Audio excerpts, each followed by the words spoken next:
पश्चिम बंगाल में 8 जुलाई को पंचायत चुनाव का मतदान होना है, लेकिन जब से चुनाव की प्रक्रिया शुरू हुई है तभी से पूरे राज्य में चुनावी हिंसा थमने का नाम नहीं ले रही।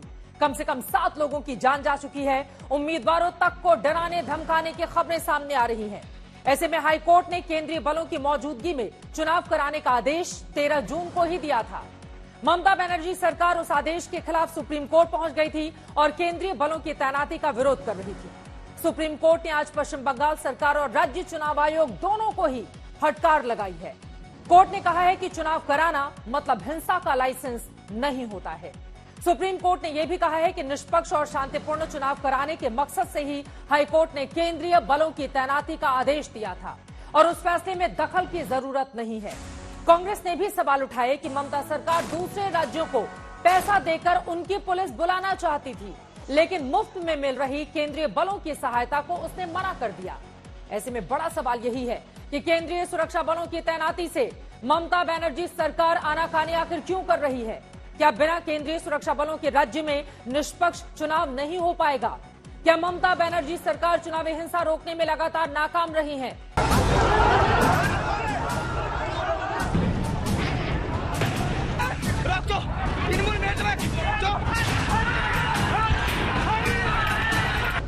पश्चिम बंगाल में पंचायत चुनावों से पहले इतनी हिंसा हुई, इतने बम फटे कि 7 लोगों की जान चली गई। 12 साल से सत्ता में बैठी हुकूमत हिंसा रोकने में नाकाम हो गई। ऊपर से ममता बनर्जी सरकार सुप्रीम कोर्ट तक लड़ने पहुंच गई कि चुनाव में केंद्रीय अर्धसैनिक बल की तैनाती नहीं की जाए। लेकिन सुप्रीम कोर्ट ने कहा कि केंद्रीय बलों की तैनाती का हाईकोर्ट का आदेश जायज है। देखिए, ये मैं कतई नहीं कहूँगा कि ये ममता बनर्जी का सरकार का एक ज़बरदस्त धक्का, क्योंकि ये कहने से भी उसको ग्लोरीफाई करना होता है। मैं ये कहूँगा ये लोकतंत्र का जय है। आम इंसान, आम आदमी, जब गांव का वोटर, उसका साहस और मनोबल के ऊपर सुप्रीम कोर्ट ने एक ठप्पा लगाया कि तुम जाओ और अपना वोट जिसे आप चाहो उसको दो, अपना मनमर्जी से आप वोट दो। कोई आपको रोकेगा नहीं, कोई आपको टोकेगा नहीं, कोई आपके ऊपर बंदूक नहीं तानेगा, कोई आपका सर नहीं फोड़ेगा, कोई आपके परिवार के ऊपर बमबाजी नहीं करेगा। पश्चिम बंगाल में केंद्रीय बलों की तैनाती क्यों जरूरी है, इसके पीछे पिछले 2 हफ्तों से पूरा बंगाल देख रहा है। पटाखों की तरफ बमबाजी हो रही, कीट पतंगों की तरह लोग मारे जा रहे हैं। 7 लोगों की हत्या हो चुकी है।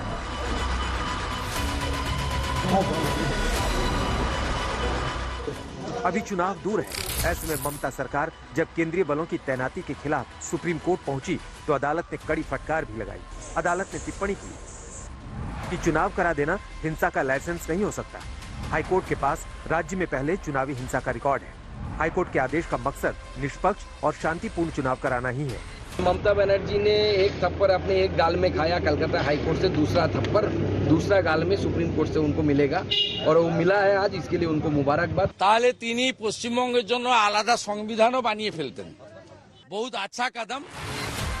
इससे पहले 13 जून को कलकत्ता हाईकोर्ट ने आदेश दिया था कि पश्चिम बंगाल के 7 संवेदनशील जिलों में केंद्रीय सुरक्षा बलों की तैनाती की जाए।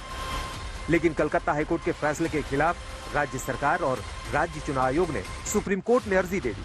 दलील ये कि दूसरे राज्यों से पुलिस बुला लेंगे, लेकिन केंद्रीय बल नहीं बुलाएंगे। অন্য রাজ্য থেকে পুলিশ এনে ভোট করানোর পয়সা আছে। উল্টো দিকে কলকাতা হাইকোর্ট বলেছিল বিনা পয়সায় কেন্দ্রীয় বাহিনী আসবে, আপনাদের পয়সা খরচ করতে হবে না। তাতেও আপত্তি ছিল রাজ্য সরকারের।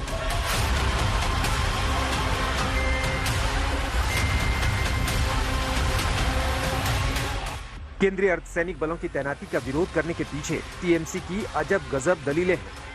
मसलन सेंट्रल फोर्सेस के आने से माहौल बिगड़ता है। पिछले चुनाव में केंद्रीय बल ने फायरिंग की थी। राज्य के पास पर्याप्त पुलिस सुरक्षा बंदोबस्त है। राज्य का 98% हिस्सा शांतिपूर्ण है। टीएमसी ये तक कहती है कि मणिपुर में भी सेंट्रल फोर्सेस गई हैं, लेकिन हिंसा कंट्रोल नहीं हो पा रही।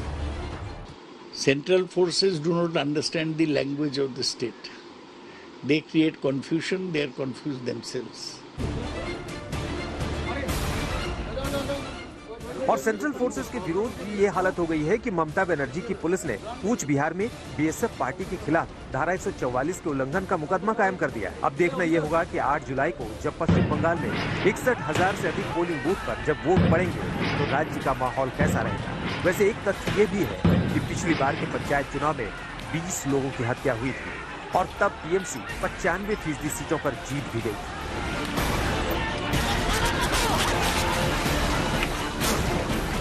कोलकाता से सूर्यांगी रॉय के साथ संजय शर्मा, दिल्ली आज तक। सबसे पहले कीर्ति आजाद जी, आपसे ही शुरुआत करते हुए, आज तो देश की सर्वोच्च अदालत ने कड़ी फटकार लगा दी है आपकी सरकार को, ये कहते हुए कि चुनाव कराने का मतलब कतई नहीं कि हिंसा की इजाजत वहां पर दी जाए और इसका लाइसेंस मिल गया है सरकार को। उनकी टिप्पणी पर क्या है टीएमसी की प्रतिक्रिया? आप मुझे बताइए कि क्यों हम हिंसा कराना चाहेंगे, क्यों टीएमसी हिंसा कराना चाहेगी? 42,000 स्थानीय निकाय में से 40,000 हमने जीते हुए हैं, 2,000-2,500 के करीब विपक्षियों ने जीते हैं। इनके पास उम्मीदवार नहीं है, न कांग्रेस के पास है, न बीजेपी के पास है, न लेफ्ट के पास है कुछ देने के लिए। हमें जरूरत क्या है? हम क्यों अपने राज्य को बदनाम करने का प्रयास करेंगे? यह एक कहावत है, जब हम लोग स्कूल में थे तो पढ़ते थे, चोर मचाए शोर, एक मुहावरा है और वही परिस्थिति आज बनी हुई है। और यदि आप इतिहास उठाकर देखें, मैं ज्यादा लंबा नहीं जाऊंगा, इसे पिछले 1.5-2 साल का आप देख लीजिए, अभी भी इन चुनावों में सारे भारतीय जनता पार्टी मिलकर कर रहे हैं। इससे पहले रामनवमी में आपने देखी थी कि किस प्रकार से छोटे छोटे 19 साल के बच्चे थे, बाहर से बुला लिए भाजपा के गुंडों को, उनके हाथ में बंदूकें दे दी, उनको ज्वलनशील पदार्थ दे दिए, पत्थर फेंकवा दिए, तलवार थी, डंडे थे, बरसे थे, झंडे थे।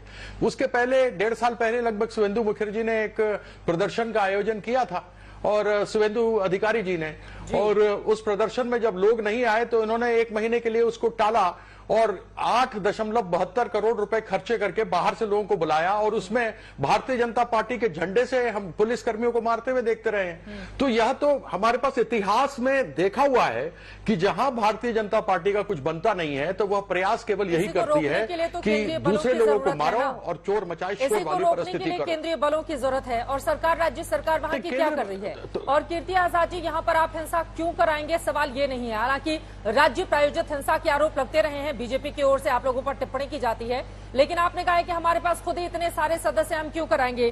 तो मैं उसके पीछे की बड़ी वजह बता देती हूं।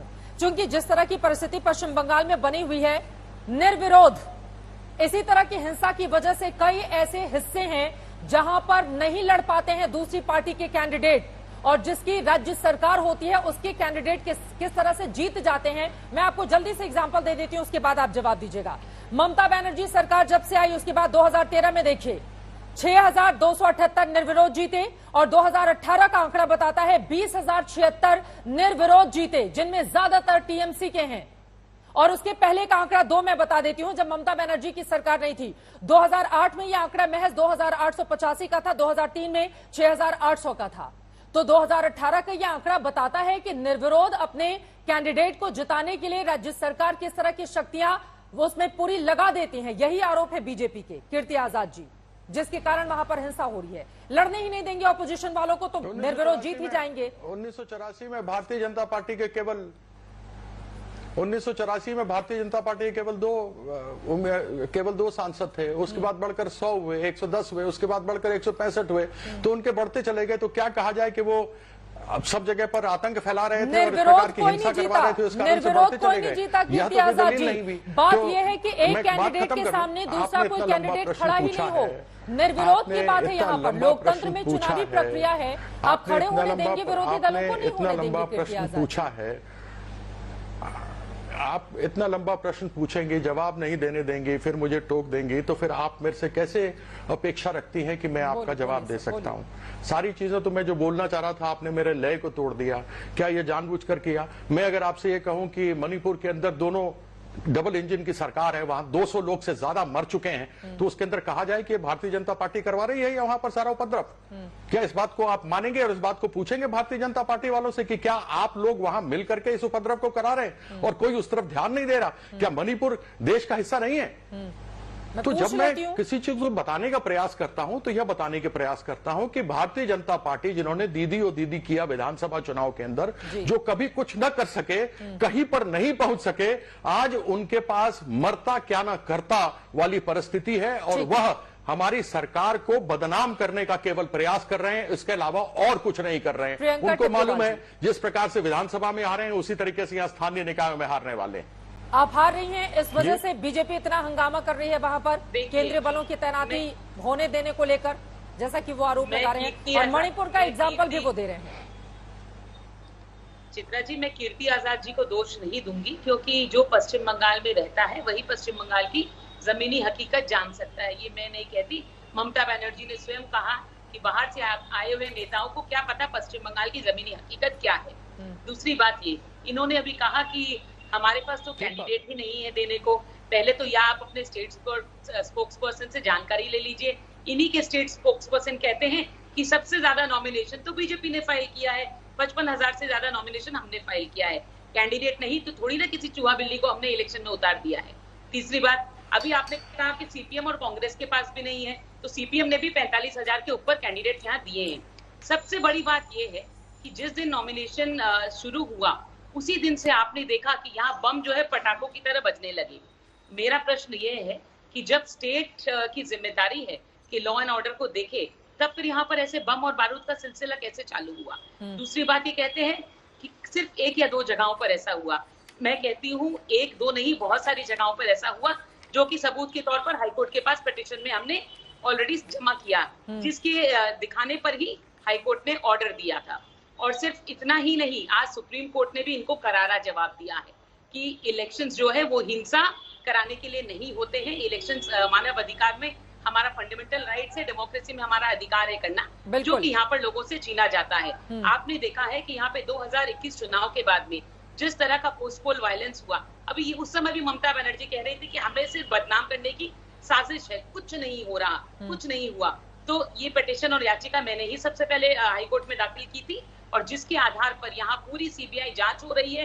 एनएचआरसीआई उन्होंने अपनी एक रिपोर्ट बनाई, 1-1.5 साल ऊपर पूरा जमीनी स्तर पर उन्होंने जा करके सब जगह देखा कि यहाँ क्या हो रहा है, और ये साबित हुआ आखिरकार कि ममता बनर्जी झूठ कह रही थी। ठीक है, ये जवाब ले साबित लेती हुआ हूं कि 25 से ज्यादा लोगों की जाने गई। ठीक है, इस पर जवाब दे दीजिए कीर्ति आजाद जी। और बात यहाँ पर बीजेपी, कांग्रेस या लेफ्ट दलों की नहीं है, यहाँ पर देश की सर्वोच्च अदालत ने फटकार लगाई है आप लोगों को कि राज्य सरकार का निर्णय ठीक नहीं है।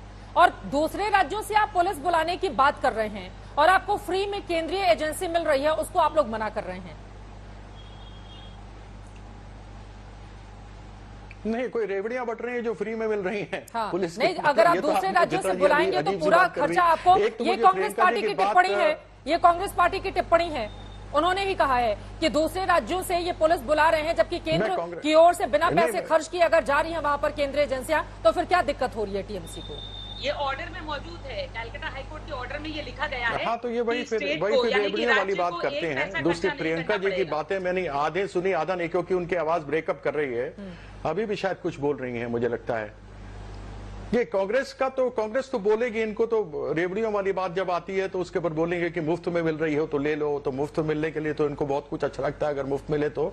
मैं उसके बारे में आने वाला था कि कांग्रेस को यदि विपक्षी एकता चाहिए तो आवश्यक है कि कम से कम ध्यान से वह जो बंगाल कांग्रेस है उसके ऊपर देखे कि किस प्रकार से अनाप शनाप बिना कोई समझे हुए जो भी कोई होता है सामने उसके खिलाफ में बात करते रहते हैं। इसलिए यह बात केंद्रीय कांग्रेस को सोचनी पड़ेगी कि क्या यह जो अभी संगठन उनका वहां पर बना हुआ है उसको हम रखें या नहीं रखें, क्योंकि विपक्षी एकता के लिए बड़ा गड़बड़ हो सकता है। दूसरी बात, वापस आ गए केंद्र की जो आपने बताई है, हाँ, दूसरे राज्यों से इसलिए क्योंकि दूसरे राज्य में कम से कम जब कभी भी पुलिस स्थानीय होती है तो लोगों को वो घबराहट नहीं होती जब आप किसी केंद्रीय बल को देखते हैं। केंद्रीय बल को देखते हुए इस तरीके से सशस्त्र लगाया हुआ होता है और वो संवेदनाएं नहीं होती हैं, क्योंकि उनको सीमाओं पर और दूसरी जगहों पर उनको लड़ना पड़ता है। इस प्रकार से लोगों के मन में हल्का भय, ये नहीं, प्रेम तो सदैव है, होता है सदैव बलों को सम्मान भी रहेगा, लेकिन आदमी यह डरेगा हल्का थोड़ी डर ना, अवश्य मन में बना रहता चाहे है। वो पुलिस हो चाहे वो दूसरे केंद्रीय बल हो, उनको देखकर तो आदमी खुद को सुरक्षित महसूस करता है। कीर्ति आजाद जी, डरते तो अपराधी चित्रा हैं, जी, जो राज्य की डरते तो अपराधी जी, हैं ना जब कभी कीर्ति कोई आजाद अपनी जी। भाषा में, और अपने ऐसा तो क्षेत्र है नहीं में, कि सिर्फ पश्चिम बंगाल, अपने- देश के अपने तमाम क्षेत्र हिस्सों में, में जहां पर भी इस तरह अपने की स्थिति क्षेत्र बनती है में- केंद्रीय बल ही जाते हैं वहां पर। अरे बोलने तो दिया कीजिए। नहीं, बिल्कुल सही कह रही हैं आप। केंद्रीय बल तो मणिपुर में भी गए हुए हैं। हाँ। क्या हो रहा है वहां पर? अभी 200 से ऊपर लोग मर गए। क्या अभी तक केंद्र सरकार ने किया उसके पर कुछ? स्थानीय यही पुलिस होने होती है, का वो अपनी इंतजार भाषा कर में रहे हैं बोलती कि है और पश्चिम लोग बंगाल उससे में भी यही महसूस हो। करते हैं अपनापन। और यह जब आप लोग टोकेंगे तो मैं बोल नहीं सकता, या तो फिर आप टोकते रहिए, मैं चुपचाप सुनता हूँ। ठीक है, या वो तो बीजेपी से सर, प्रियंका बोल रही थी। किसी ठीक चीज का है, एक जवाब बार बोलना उनकी है। बातें, एक बार प्रियंका उनकी बातें सुन लेते हैं। बोलिए, दो और लोग इंतजार में है। कीर्ति आजाद जी, ऐसा नहीं है कि आप ये कहकर कि आप ज्यादा क्रॉस क्वेश्चन करेंगे तो फिर जी, मेरा मैं लय तो- टूटेगा और मैं बोल नहीं पाऊंगा। सर, सरकार में आप ही हैं, जवाब आपको ही देना पड़ेगा। और यहाँ पर देश की सर्वोच्च अदालत की टिप्पणी है। मैं जब बीजेपी स्थानीय ने क्या पुलिस कहा होती या है- कांग्रेस ने क्या कहा, बात उसकी नहीं है। बात है कि फटकार सुप्रीम कोर्ट ने लगाई है आप लोगों को। आप एक चीज को 10 बार बोलेंगे क्या? मैं एक बार में समझता नहीं हूं। फटकार लगाइए, फटकार लगाइए। मैं आपको बताने की कोशिश कर रहा हूं, जो स्थानीय लोग अपनी भाषा में बात करते हैं, क्योंकि बहुत सारे ऐसे लोग हैं जो अंग्रेजी नहीं बोल पाते या हिंदी नहीं बोल पाते, और जब स्थानीय अपनी पुलिस होती है तो आप उससे बात करने में आप ज्यादा सक्षम होते हैं, आपको ज्यादा आसानी होती है। मैं यह कहने का प्रयास कर रहा था, पूरी तरीके से बता रहा हूं, तो आप एक बात को पकड़ लेते हैं और पकड़ करके उसके पर लग जाते हैं। मैं आपसे कह रहा हूं कि ये सारे दंगे, ये जितने लोग वहां पर विपक्ष में बैठे हुए हैं, वो लोग करवा रहे हैं, और इन्हीं लोगों का है। भारतीय जनता पार्टी के पास कुछ कहने को नहीं, हार चुके हैं। मुझे बताइए, मैं एक बात पूछता हूँ, स्थानीय भाषा कैसे बताइए। बोलेंगी, इस बात का जवाब दीजिए। नहीं, तमिलनाडु की पुलिस आएगी तो पश्चिम बंगाल की भाषा कैसे बोलेगी? जो पुलिस यहाँ पे आपको पैसे दे के मंगवानी पड़ रही है, उसके लिए आप कहते हैं कि मंगा लेंगे। बजरंग दल और ये बात सुनिए, मेरी बात सुनिए, को कीर्ति आजाद की बात छोड़कर सुनिए। क्या सुप्रीम किसी कोर्ट ने क्या कहा आप कोई लोगों को आज फटकार गैर लगाते सरकारी हुए? सुप्रीम मेरे कोर्ट ने से ये बोलने के लिए कहा कि गया, अब स्टेट ये महिला इलेक्शन है, मैं कुछ कमीशन- कहना नहीं चाहता, अच्छा नहीं नहीं, बिल्कुल, अरे लगता। बिल्कुल इस मैं तरह की चित्रा बातें जी मत चाहता करिए। हूं कि आप इसको सही मैं ढंग से equality में चलाएं, believe करती हूं। 80 मैं तरीके से equality में चलाइए believe करती डिबेट हूं। को। ये आप क्या अपनी तरीका है बात का डिबेट जवाब नहीं चलाने दे का? पा रहे, मुझे आप तो बात समझ कर में रहे नहीं हैं। आ रहा। जी, उनको बोलने ये नहीं क्या दीजिए। है? रंजीत इनको- मुखर्जी जी भी इनके इंतजार पास में जब हैं जवाब और नहीं जयंत होगा, घोषाल भी हैं। तो ये ठीक है इस तरीके प्रियंका से जी, बात ठीक है, करते ठीक है। हैं। दोनों ये लोग चित्रा जी बोलेंगे क्या समझ हो में नहीं रहा है? आएगा, दोनों लोग ये- बोलेंगे समझ में नहीं आएगा। आपका- कीर्ति आजाद जी, केंद्रीय बल वहां पर आप एक बातचीत तरफ करने तो के लिए नहीं, कहती लोगों हैं को कि सुरक्षा सबसे देने के लिए बड़ा जाती हैं। चैनल है, और दूसरे ये देशों दंगल बिल्कुल है सबसे सर, बड़ा, बिल्कुल फिर आप- है, नंबर 1 शो है, सबसे बड़ा चैनल है, इसमें कोई झूठ की बात नहीं है। रंजीत मुखर्जी जी, लेकिन सीधे आपके पास आते हुए, अब वो कह रहे हैं कि कांग्रेस पार्टी इस तरह की बातें कह रही है। अपने राज्य में देख ले चुनावी हिंसा कितनी ज्यादा होती थी। रंजीत मुखर्जी जी, मैं आ रही हूँ, उनकी भी बात हो जाए, उनकी भी बात हो जाए कीर्ति आजाद जी, उसके बाद आप बोलिएगा। कहते हैं कि सबसे बड़ा चैनल है, अपने मुंह मियां मिट्ठू मत बनिए। सर, अपने मुंह में मिट्टू नहीं, रिजल्ट के आधार पर बोल रही हूँ। दर्शकों से मैं उनको माफी बोलने मांगना देती चाहता हूँ, हूं फिर मेरे आ रही हूँ हिंदी के कीर्ति बारे आजाद में जी आपके पास। हिंदी है। और यहाँ पर चैनल पर डिबेट नहीं अगर हो रही आपको है, पश्चिम बंगाल में बंगाल जो का- हिंसा हुई है, 7 लोग मारे गए हैं, उस पर डिबेट हो रही है। रंजीत जी अपनी बात कहिए, उसके बाद जयंतोदा मैं फौरन आपके पास आ रही हूँ। शुक्रिया सीता जी। मैं पहले आपका दर्शकों से माफी मांगना चाहता हूँ मेरा हिंदी के लिए। सर, कोई आपको बात नहीं, अगर आप पश्चिम अपनी बंगाल बात का पंचायत में बातें करना होगा तो थोड़ा बंगाली शब्द भी सुनना होगा। जी जी बिल्कुल। मैं बस कीर्ति आजाद जी का सुन रहा था। मणिपुर का देश घुमा के हम लोग को लॉजिक सुना रहे। सीधी बात है, हम लोग बंगाल पंचायत में आ जाते हैं। 2013 में जब पंचायती निर्वाचन हुआ था, तब वहां उस टाइम का जो राज्य निर्वाचन commissioner, state election commissioner Meera Pandey ji थे, उन्होंने केंद्रीय फोर्सेस बुलाए थे। She had requisition for state केंद्रीय फोर्सेस। तो ये कोई ऐसा कुछ नहीं है कि स्टेट में चुनाव हो रहा है, म्यूनिसिपल या पंचायत, कि स्टेट इलेक्शन कमीशन फोर्सेस मांग नहीं सकते। अगर आप हम लोग का leader state president Adhir Ranjan Chaudhary जी का पिटीशन देखिए सुप्रीम कोर्ट में, जो आज बेसिकली आप लोग के सामने एकदम निकल के आया है। हाई कोर्ट, सुप्रीम कोर्ट पूरा सपोर्ट किया है। सिंपल सी बात है, अगर मैं पंचायती चुनाव, पश्चिम बंगाल का दंगा, मौत, इसका तो बहुत बड़ा एक इतिहास है, बट मैं अगर सीधा 2018 में वापस जाता हूं, मैं 2013, 2003, वो बहुत लंबा हो जाएगा। तो सिंपल सी बात है कि पश्चिम बंगाल में एवर सिंस 2018 का पंचायत और उसके उस समय का म्युनिसिपल कॉर्पोरेशन का जो इलेक्शन हुआ था, इतना दंगा हुआ था। तृणमूल का जो रूलिंग पार्टी है, देखिए स्टेट में रूलिंग पार्टी तृणमूल है, वहां पे ऑपोजिशन पार्टी हम लोग है, कांग्रेस है, वहां पे ऑपोजिशन पार्टी सीपीएम है, वहां पे ऑपोजिशन पार्टी बीजेपी है, और भी छोटे छोटे दल भी होते हैं। इतना हिंसा हुआ था, इतना दंगा हुआ था, इतना मौत हुआ था, और आप ही अपने अब ये बताया कि 22,000 सीट्स नॉमिनेशन फ्री गए थे, मतलब तृणमूल जीत गया था क्योंकि कोई ऑपोजिशन फाइल भी नहीं कर सके। उसके ऊपर एक बहुत पश्चिम बंगाल में एक डर हो गए कि चुनाव के टाइम पे, देखिए चुनाव के टाइम पे मैं जैसे एक सांसद प्रत्याशी था, I was the MP candidate. अब मेरे को एक एमपी कैंडिडेट या एक एमएलए कैंडिडेट के हिसाब से उनका जो प्रोटेक्शन होता है, उनका जो वो जब कैंपेन में जाते हैं, नॉमिनेशन में जाता है, और पंचायत में जो कैंडिडेट जाता है नॉमिनेशन के लिए, वो एकदम अलग दुनिया है। पंचायत का जो नॉमिनेशन फाइल करने जा रहा है हम लोग का जो ऑपोजिशन का कैंडिडेट है, वो एक हाथ में एक फाइल लेके अकेला उस गांव से निकल रहा है, वो बीडीओ का ऑफिस में जाने के लिए, वो डीएम का ऑफिस में जाने के लिए। रास्ते पे 2018 में हम लोग देख रहे हैं, इस टाइम में भी हम लोग देख रहे हैं कि रास्ते पे रूलिंग पार्टी का लोग हाथ में हर टाइप ऑफ वेपन्स लेके खड़े हुए हैं। अब वो नॉमिनेशन देने का तो उनका अधिकार है, उन ऑपोजिशन कैंडिडेट का तो अधिकार है, कांग्रेस का हो कहीं पर भी हो। अब इसके लिए सुप्रीम उनका कब हौसला होगा, जब वो देखेगा कि फोर्सेस है उनको सपोर्ट करने के लिए। एक चीज तो बहुत क्लियर है 2018 चुनाव से कि स्टेट फोर्सेस से ये नहीं हो सकता है। देखिए दो फोर्सेस का एक अलग चीज है, वहां का जो सब इंस्पेक्टर है वो पुलिस स्टेशन का, तो जब दंगा सामने हो रहे उनको पता है कि वो तृणमूल का लोकल जो लीडर है उसको अगर अरेस्ट करेंगे, उसको कुछ करेंगे तो नेक्स्ट दिन उसका ट्रांसफर होगा। ठीक है। मगर बाहर से जो आएगा, स्टेट फोर्स जाएगा, सेंट्रल फोर्स आएगा, उनका जो इंस्पेक्टर है उसका तो कुछ परवाह नहीं है ना, उसका सामने दंगा हो रहा है, उसको दंगा रुकना है। बिल्कुल। और कई बार राज्य सरकारों की ओर से 2013 की ही मैं बात करूं तो खुद ममता बनर्जी सरकार ने केंद्रीय बलों की मांग की थी और वहां पर केंद्रीय बल पहुंचे हुए थे, जिसके बाद चुनाव हुए थे। हालांकि हिंसा का इतिहास अगर 2018 में 30 लोगों की जान चली गई थी और अब तक ये जो हिंसा हुई है पंचायत चुनाव में 7 लोगों की जान चली गई है। जयंतोदा, में सीधे आपके पास आते हुए, ममता बनर्जी को केंद्रीय बलों से क्या दिक्कत है? वो क्यों रोकना चाहती हैं, क्यों नहीं तैनाती होने देना चाहती, जबकि केंद्रीय बलों की तैनाती के बाद कम से कम चुनावी हिंसा जहां जहां इलेक्शन हो रहे हैं उसको रोका जा सकता है? क्या दिक्कत है अभी उनको? देखिए चित्रा जी, मुझे लगता है ममता बनर्जी जो विरोध कर रहे हैं ये बेसिकली एक पॉलिटिकल मुद्दा भी बनाते हैं, क्योंकि 2021 में भी पैरामिलिट्री फोर्स लेके बहुत बड़ा सेंटर स्टेट मुद्दा हुआ था। बिल्कुल। लेकिन सेंटर पैरामिलिट्री फोर्स भेजने के बाद भी, चित्रा जी आप तो पश्चिम बंगाल बहुत बड़ी तरह से कवर किए थे उस समय, आप देखे हैं कि नतीजे भी क्या हुआ था, रिजल्ट क्या हुआ था।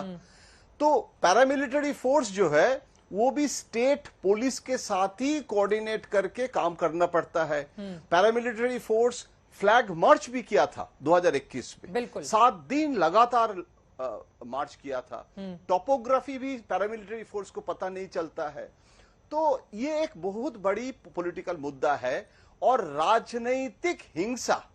मैं बहुत दुखी हूं कि मैं बंगाली हूं, हो सकता है कि 40 साल दिल्ली में हूं, नॉन रेसिडेंट बंगाली, लेकिन पत्रकारिता करते करते मुझे लगा कि एक भी चुनाव पश्चिम बंगाल में बिना राजनीतिक हिंसा नहीं होता है। बिल्कुल। बंगाली में इतना राजनीतिक हिंसा का डीएनए यूपी में देखिए होता था। मायावती चीफ मिनिस्टर उस दिन यूपी में हम थे जिस दिन इतना असेंबली के अंदर क्या हिंसा हुआ था।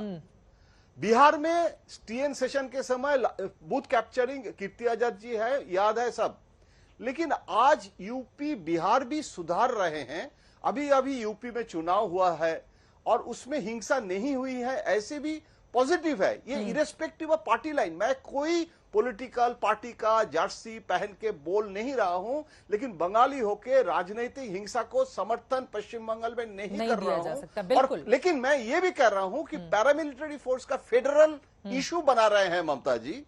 ये फेडरलिज्म का इशू है। पैरामिलिट्री, आपको क्या लगता है पैरामिलिट्री फोर्स चले जाए? कोर्ट तो ये भी ऑर्डर दिया है कि सिविक वॉलंटियर्स काम नहीं कर सकते हैं पंचायत में।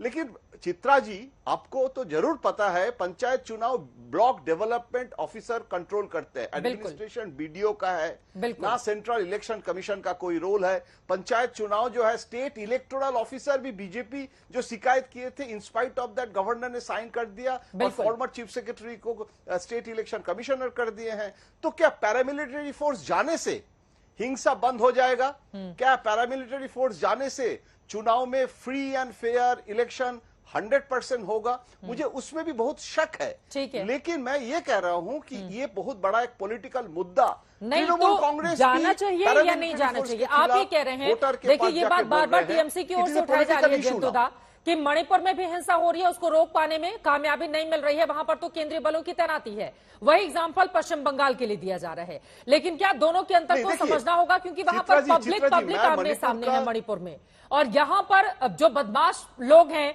जो चुनावी हिंसा को अंजाम देते हैं, जो नहीं चाहते हैं कि उनके खिलाफ कोई भी कैंडिडेट, क्योंकि ये जो आंकड़ा है वो अपने आप में परेशान करने वाला है। अगर निर्विरोध 20,076 लोग जीत जाते हैं तो ये लोकतंत्र के लिए कोई अच्छी बात नहीं है।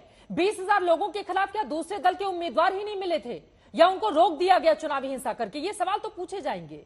नहीं चित्रा जी, हम एक वाक्य से बोलना चाहूंगा कि क्यों मैं मणिपुर के साथ तुलना नहीं कर रहा हूं, क्योंकि Manipur is a completely different story. बिल्कुल, मैं सपोर्ट नहीं कर रहा हूं, लेकिन पश्चिम बंगाल में कांग्रेस जमाने में मैंने देखा है जो लुम्पेन चुनाव कराता था वो कांग्रेस सीपीएम में आ गया।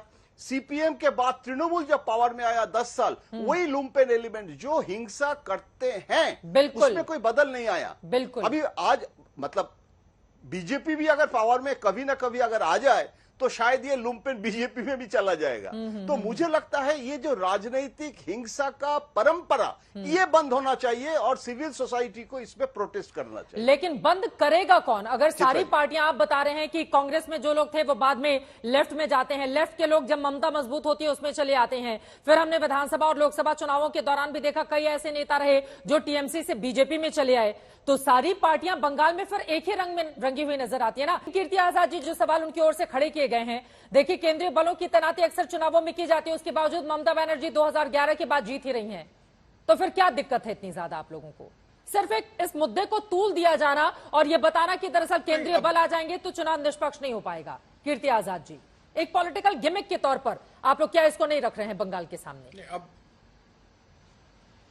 कीर्ति आजाद जी, अब आपके सामने केंद्रीय बल तो आ गए, इसमें कोई कुछ कर सकता है क्या? इस पर तो कोई कुछ नहीं कर सकता। अभी जयंतदा बोल रहे थे, जयंतदा से मेरा काफी अच्छा उनसे परिचय है, जान पहचान भी है। जयंतदा ने बताया कि यूपी में नहीं हुआ। सोशल मीडिया भरा पड़ा हुआ है। यह तो दुर्भाग्य की बात है कि जिस प्रकार से बंगाल का दिख रहा है हमें अभी वैसा नहीं दिखा। नहीं तो सोशल मीडिया पर जाइए और यूपी के देखिए किस प्रकार से मारकाट भी है वहां पर उन चुनावों में जो पिछले साल इनके हुए हैं, जो स्थानीय निकाय के चुनाव हुए हैं। मणिपुर की आपने बात कही, इससे नहीं जोड़ेंगे, लेकिन वहां पर भी तो सेंट्रल फोर्सेस हैं। और क्या सेंट्रल फोर्सेस ने उसको कंट्रोल कर लिया है? नहीं किया। 200 से ऊपर लोग मर चुके हैं, आज भी जल रहा है। वहां पर जो परिस्थिति, केंद्र सरकार के जो मंत्री, गृह मंत्री हैं केंद्र सरकार के, रंजन जी, उनका घर जला दिया, वहां के मुख्यमंत्री के घर को और ऑफिस को तोड़ दिया। तो यह परिस्थिति बनी हुई है, जबकि केंद्र वहां पर रिजर्व पुलिस फोर्स है। चलिए अब मैं ये मान लेता हूं कि ये फोर्स आ चुका है, लेकिन मैं ये केवल इतना जानना चाहता हूं कि यह मुझे बताइए कि भाजपा, बजरंग दल, कांग्रेस, लेफ्ट, इनको छोड़ के कोई गैर सरकारी संस्थान, कोई गैर राजनीतिक संस्थान ने अभी तक खबर की नहीं। तो जनरली तो बहुत सारे लोग होते हैं जो आते हैं, जो फ्रीडम की बात करते हैं, दूसरी बातें करते हैं, खड़े हो जाते हैं गैर सरकारी संस्थाएं कि देखिए किस प्रकार से बंगाल में। एक भी कोई आया? हम केवल, चाहे वह अभी की बात हो, चाहे वो विधानसभा के चुनाव की बात रही हो, चाहे वो रामनवमी रही हो, चाहे वो शुभेंदु जी की प्रदर्शन रहा हो, आपने इनके अलावा और कभी सुना है भारतीय जनता पार्टी और कांग्रेस के अलावा किसी को बोलते हुए सुना है आपने? आप ये कह रहे हैं कि बाहर से आकर लोगों ने रिपोर्ट की है। कंप्लीट करने दीजिए। नहीं, बात को कंप्लीट कैसे करने दें? 7 लोग मारे गए हैं आपके बंगाल के। आपकी जुबान से संवेदनशीलता कीर्ति आजाद जी नजर नहीं आ रही है। आप मेरे ऊपर कोई भी इल्जाम लगाने को स्वतंत्र हैं। पूरा देश इस वक्त लाइव देख रहा है, मुझे कोई दिक्कत नहीं है कीर्ति आजाद जी, लेकिन बंगाल के 7 लोगों की मौत हुई है, इसको कैसे झुठला सकते हैं आप? आप तो तुरंत मुझ पर उंगली लगा रही है। 4 उंगलियां आपके ऊपर जा रही है। आप मुझ पर उंगली लगा रही हैं कि आप पर 4 जा रही है। किसको संवेदनशीलता नहीं है? मैं संवेदनशील हूं। एक आदमी, व्यक्ति की जान भी क्या जाए, अगर खरोच भी आए तो फिर आदमी को संवेदनशील होना चाहिए। जिस प्रकार से 300 लोग वहां पर मर गए बालासोर के अंदर, रेलवे के अंदर 150 लोग उसमें से बिजली लगने से मरे हैं, आपको मालूम है? यह भी इसके बारे में कोई जानकारी नहीं देता कि वो भी खुल करके सामने आजाद जी, मैंने खुद जाकर बालासोर में रिपोर्टिंग की थी। आप अगर देखते तो फिर इस तरह के सवाल मुझ पर नहीं करते। और यहाँ पर चैनल पर या एंकर पर अगर आप टिप्पणी करेंगे तो 7 लोगों की जिनकी जान गई है, सर आप उस मुद्दे को बहुत हल्का बना देंगे और मैं इसकी इजाजत कतई नहीं दे सकती हूँ। बात तो सुनिए, बात सुनने की नहीं है ना सर, मुद्दे पर रहिए ना, मुद्दे पर रहिए। बालासोर वाला मामला जब हुआ था मैंने ही ग्राउंड जीरो पर जाकर सवाल खड़े किए थे। मैं मुद्दे पे ही हूँ। मैं हाँ, बड़ी जबरदस्त चमक रही थी। मैंने देखा था आपको, आप बहुत संवेदनशीलता के साथ बात कर रहे थे, मैंने देखा था। मैं उसको सच में सराहना करता हूं उसकी। लेकिन जब आदमी कोई कुछ बोल रहा हो, किसी प्रिटेक्स्ट में बोले, तो उसमें टोकना उचित नहीं लगता। मैं अपनी बात खत्म कर लेता तो बढ़िया रहता। तो मैं यही जानना चाहता हूं कि क्या राजनीतिक ये पार्टियों को छोड़ करके किसी भी गैर सरकारी या गैर राजनीतिक संगठन ने इस विषय के ऊपर गंभीरता से लिया है? नहीं, क्योंकि इसको एक राजनीतिक मुद्दा बनाया जा रहा है और राजनीतिक मुद्दा बना करके तृणमूल कांग्रेस को बदनाम करने का प्रयास किया जा रहा है। इसके अलावा और कुछ नहीं है। यही इन्होंने रामनवमी में किया, यही इन्होंने रामनवमी में किया, यही इन्होंने दीदी और दीदी में किया, यही इन्होंने प्रदर्शन के समय किया जब डंडे ले लेकर पुलिस को मारा है। जी, मुझे पर्याप्त समय दीजिए। मैं आ रही हूँ प्रियंका जी आपके पास। बिल्कुल ठीक है, कीर्ति आजाद जी की बात हो गई। सर इतना अब मैं क्या बोलने जाऊं, लेकिन कीर्ति आजाद जी बहुत विनम्रता से, अब बहुत सीनियर है इसलिए मैं बोलना चाहूंगी, जहां पर इतने लोगों की जान चली गई हो ट्रेन हादसे में, वहां पर अगर आपको एंकर की चमक दिखाई दे रही है तो फिर मैं अब इससे ज्यादा कुछ बोल नहीं सकती हूँ। आप ये कह रहे हैं कि आप वहां पर चमक रही थी और वहां पर मैं रिपोर्टिंग कर रही थी जहां पर लोगों की जान चली गई है। सर बोलते समय बिल्कुल बाल की खाल निकालूंगी, बिल्कुल निकालूंगी। आप नहीं बोल सकते हैं ऐसे, और ये बिल्कुल गलत तरीका है, ये बिल्कुल गलत तरीका है। मैं लौट कर आ जाती हूँ 7 लोगों की मौत पर जो पश्चिम बंगाल में मारे गए हैं। प्रियंका टिब्बरवाल जी आपके पास आते हुए वो बार बार आपको मणिपुर का एग्जाम्पल दे रहे हैं। सर अब सुनने सवाल सुनिए, कीर्ति आजाद जी अब सवाल सुनिए प्लीज। प्रियंका टिब्बरवाल जी वो आपको बार बार मणिपुर का उदाहरण दे रहे हैं, वो बार बार आपको मणिपुर का उदाहरण दे रहे हैं कि वहां पर केंद्रीय बलों ने क्या इधर उधर की बात से भटकूंगी नहीं। मुझे पर्याप्त समय दीजिए अपना जवाब देने के लिए। देखिए, इन्हें कई सारी बातें जो है टीवी के ऊपर झूठ कही है, या तो इनका जो होमवर्क है वो कंप्लीट नहीं है। इन्होंने कहा क्या कोई भी एक एनजीओ या कोई भी संस्थान सामने उठ करके आया है? जी बिल्कुल आया है। कैलकाटा हाईकोर्ट में जब यह मामला फाइल हुआ सेंट्रल फोर्सेस के लिए, तो एक एनजीओ सामने आया था जिन्होंने अपनी बातें रखी, और कुछ ऐसी भी संस्था थी जो नॉमिनेशन करना चाहते थे लेकिन उनको नहीं करने दिया, उनको एक दिन एक्स्ट्रा नॉमिनेशन के लिए दिया गया है। तो ये हो गई इनकी बात का जवाब। दूसरा, ये जो कह रहे हैं बार बार कि सेंट्रल फोर्सेस से हमें क्या तकलीफ हो सकती है, हम तो सरकार में हैं, इतनी सारी सीटें जीते हुए हैं। देखिए, जमीनी स्तर पर हकीकत ये है कि इनके पैर खिसक चुके हैं रूरल एरियाज में। इसका कारण है कि इन लोगों ने इतना करप्शन और स्कैम किया है एकदम नीचे स्तर पर कि लोग अब इनके साथ है नहीं। चाहे वो 100 दिन का मनरेगा हो, चाहे वो जॉब से रिलेटेड स्कैम जो चल रहे हैं वो, चाहे इनकी जेल में जाते हुए मंत्री हो, ये सब कुछ जमीनी स्तर पर ये अपनी मट्टी खो चुके हैं, इसलिए ऐसी ऐसी बातें कर रहे हैं। वरना एक बात बताइए ना, मुहावरे इनको सुनाने का बड़ा शौक है। इन्होंने सुनाया था जब ये दूसरे राज्यों से पुलिस मंगाते हैं तो इनके लिए मुहावरा है चोर चोर मौसेरे भाई। वो क्यों? क्योंकि इन्होंने कहा कि वो आएंगे यहाँ पे सेंट्रल फोर्सेस, तो इनकी भाषा कोई नहीं समझ पाएगा। तमिलनाडु की पुलिस की भाषा क्या पश्चिम बंगाल के लोग समझेंगे? उड़ीसा की पुलिस की भाषा क्या पश्चिम बंगाल के लोग समझेंगे? ममता बनर्जी हमेशा कहती है वो दिवालिया है, उनके पास पैसे नहीं, तो दूसरे राज्यों से पैसा खर्चा करने के लिए पुलिस बुला सकती है, मगर सेंट्रल फोर्स जो फ्री में मिल रही है बिना पैसों के, उसके लिए इनको तकलीफ है। देखिए, इनकी जो हरकतें हैं वो वायलेंस से भरती पड़ी है। इनका जो जज्बा है इलेक्शन लड़ने का वो वायलेंस से शुरू होता है, वायलेंस पर ही खत्म होता है। जब तक औरतों का बलात्कार ना हो, जब तक लोगों की जानें ना जाए, तब तक इन्हें लगता नहीं कि इन्होंने कोई इलेक्शन लड़ा है। रंजीत जी, मैं सीधे आपके पास आते हुए सबका जवाब उसके बाद कीर्ति आजाद जी देंगे। रंजीत जी, टीएमसी की ओर से बार बार ये कहा जा रहा है कि 98% हिस्से ऐसे हैं जहां पर शांति बनी हुई है और केंद्रीय बलों को बुलाने से माहौल बिगड़ता है। इस वजह से टीएमसी नहीं चाहती थी कि वहां पर केंद्रीय बल पहुंचे। रंजीत मुखर्जी जी। देखिए, सिंपल जी है कि कीर्ति आजाद जी मेरे से बुजुर्ग है, उन्होंने जो बहुत सारी जगह में ले जा रही है पूरा जो हम लोग का डिबेट चर्चा जो चल रहे हैं, चर्चा है कि हिंसा के ऊपर, पश्चिम बंगाल का पंचायत का जो हिंसा हो रहा है,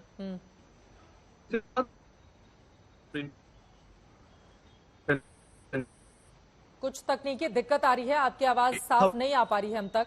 एक बार फिर से मैं दोबारा आपको कनेक्ट करने की कोशिश करती हूँ, तब तक जयंत घोषाल जी, मैं आ रही हूँ। कीर्ति आजाद जी, उनकी आवाज साफ नहीं आ रही है। जयंत घोषाल जी, आपके पास आते हुए, अब कांग्रेस पार्टी से हालांकि उनका संपर्क अभी नहीं हो पा रहा है, लेकिन सवाल यह है कि 17,000 ही कैंडिडेट कांग्रेस पार्टी की ओर से खड़े किए गए हैं। दूसरी पार्टियों में भी पूरी स्थिति नहीं देखने को मिल रही है, टीएमसी के मुकाबले कम से कम। तो इसके पीछे की बड़ी वजह क्या नजर आती है आपको? आपकी आवाज भी थोड़ी कटी। कैंडिडेट जो एक्सपेक्ट लोग किए नहीं थे जी, अभी तो भाजपा ने भी काफी कैंडिडेट दिए हैं। हाँ। और सबसे बड़ी बात है कि भाजपा इस समय कांग्रेस और लेफ्ट से भी ज्यादा, मतलब प्रधान प्रतिपक्ष तो भाजपा हो गया है पश्चिम बंगाल में।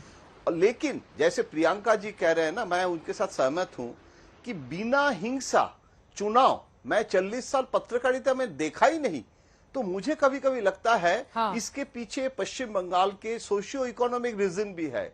जो लोग बम बनाते हैं, अगर बम का factory small and cottage industry हो जाते हैं एक स्टेट में, तो वहां हेवी इंडस्ट्री नहीं है लेकिन बम का कारखाना है, तो ये कोई सुखद घटना तो नहीं है। बिल्कुल। लेकिन पश्चिम बंगाल में अगर आप कहेंगे कि पश्चिम बंगाल में पंचायत चुनाव का नतीजा क्या होगा, अभी भी कोई ये नहीं कह रहे हैं, कोई प्रेडिक्ट नहीं कर रहा हूं, लेकिन अभी भी पंचायत में तृणमूल कांग्रेस का जो नियंत्रण है, कैंडिडेटर में भी बीजेपी कांग्रेस कैंडिडेट दिए हैं, लेकिन बहुत सारे जगह सिर्फ हिंसा के कारण कैंडिडेट नहीं दिया।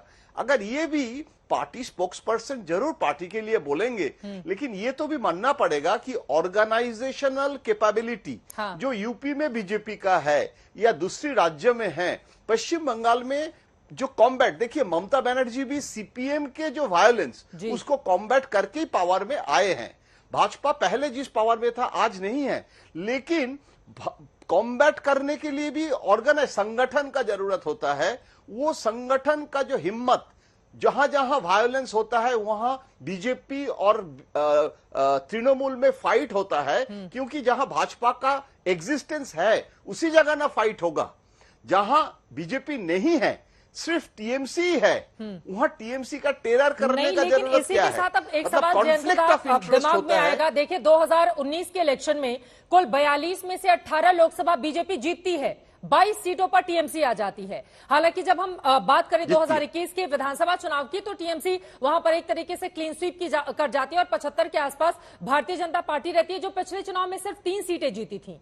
तो बीजेपी ने अपना विस्तार तो किया है, लेकिन मेरा ये सवाल है कि अगर 20,000 से ज्यादा लोग निर्विरोध जीत जाते हैं, तो आप ये कह रहे हैं कि दूसरी पार्टियों के पास कैंडिडेट ही नहीं है, या फिर वो डर कर खुद अपने आप को पीछे कर लेते हैं? आप ये कहना चाह रहे हैं? नहीं, मैं कह रहा हूं कि आपके साथ चित्रा जी मैं सहमत हूं। पहले जो स्थिति था भाजपा का, एक समय तो एक काउंसिलर जीता था कलकत्ता कॉर्पोरेशन में, उस दिन गुलाल बटा था। आज उस जगह भाजपा नहीं है, भाजपा बहुत आगे आ गए हैं, लेकिन अभी भी बहुत दूर बाकी है। सिर्फ चुनाव में वायलेंस के कारण कैंडिडेट नहीं दे पा रहा है, हो सकता है ये एक फैक्टर है जी। लेकिन भाजपा का भी संगठन, क्योंकि लोग ज्यादा तृणमूल का कैंडिडेट बनना चाहते हैं, गांव वाले, और वो सोचते हैं कि टीएमसी के कैंडिडेट बनने से हम जीतेंगे, पंचायत मेंबर होंगे, और भाजपा का कैंडिडेट बनने से तृणमूल का कैंडिडेट बनना ज्यादा अच्छा है। ये एक माइंडसेट भी है, उसको भाजपा तोड़ने का कोशिश कर रहा है, और पहले से बेहतर है, लेकिन अभी भी तृणमूल का कंट्रोल, नियंत्रण ज्यादा है।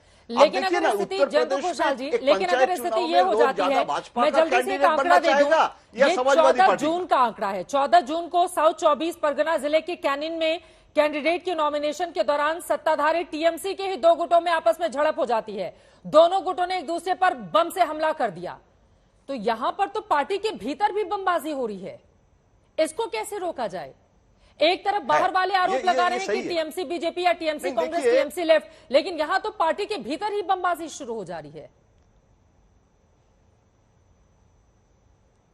हाँ, होता है।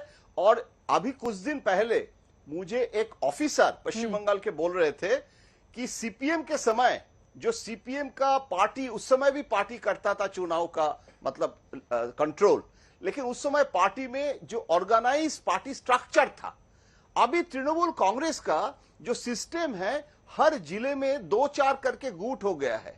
और ये जो मतलब इतना डेमोक्रेटिक झगड़ा के कारण आपस में बहुत सारे जगह झगड़ा होता है, ये सही है, ये गलत नहीं है। लेकिन इसका अभिषेक बनर्जी इसीलिए हर जगह जाके गांव-गांव में बोल रहे हैं कि हमारे पुराना जो फॉल्ट लाइन है उसको रिपेयर करना है। 10 साल में बहुत सारे वाइस भी पावर में रहने